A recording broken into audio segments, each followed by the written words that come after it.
நேரடியாகவோ மறைமுகமாகவோ அரசியலில் ஈடுபட தான் விரும்பவில்லை என்று நடிகர் அஜித் குமார் விளக்கம் அளித்துள்ளார்.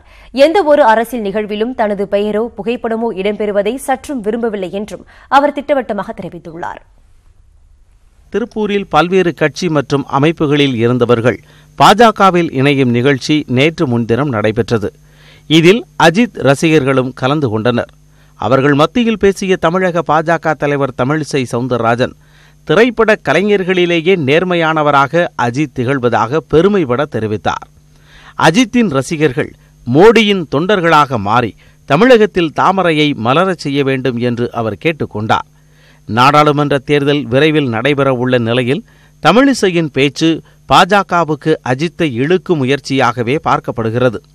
இந்நிலையில் நடிகர் அஜித் வெளியிட்டுள்ள அறிக்கையில், தனிப்பட்ட முறையில் தான் சார்ந்த திரைப்படங்களில் கூட அரசியல் சாயம் வந்துவிடக் கூடாது என்பதில் மிகவும் தீர்மானமாக உள்ளதாக தெரிவித்துள்ளார்.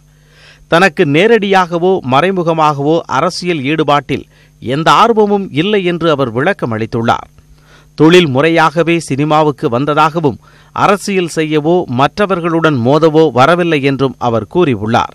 அஜித் அளித்துள்ள விளக்கத்தின் மூலம் அவரை தங்களது பக்கம் ஈர்க்கும் பாஜகவின் முயற்சிக்கு பின்னடைவு ஏற்பட்டுள்ளதாகவே கருதப்படுகிறது.